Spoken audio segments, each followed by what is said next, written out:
కణకెల్లి మండలం తుంబింగరూరు గ్రామంలో వైసీపీ నేతల క్రూరత్వానికి ఒడిగట్టారు. ఇటీవల జరిగిన సార్వత్రిక ఎన్నికల్లో వైసీపీకి ఓటు వేయలేదన్న కారణంగా గ్రామస్తులను చంపే ప్రయత్నం చేశారు.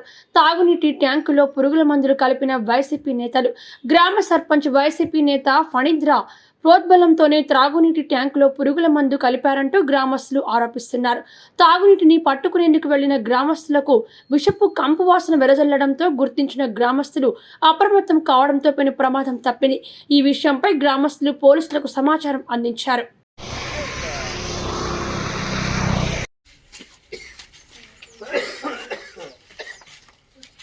ಏನು ಕಾಪತ್ತಾರು ಜನ ಹಿಡ್ಕೊಂಡು ಹೋಗ್ಬಿಟ್ಟಿದ್ರು ಗಂಟು ಮನೆ ಹೋಗ್ಬಿಟ್ಟಿದ್ರು ಹುಡುಗರು ಇಪ್ಪಡಿ ನಿಂದ್ರಿ ಯಾರು ನಿಂದಿರ್ತಿದ್ರು ಅದು ಯಾಕೆ ನೀನಂತ ಗೊತ್ತಿಲ್ಲ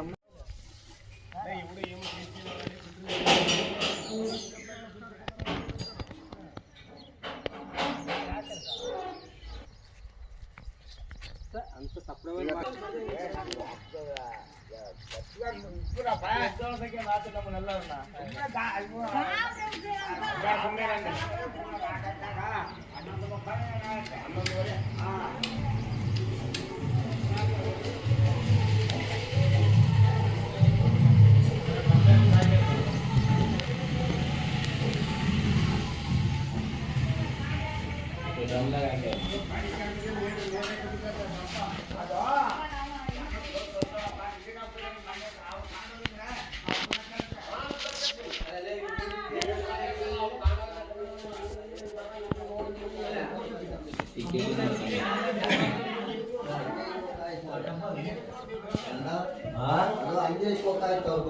ಹಂಗೆ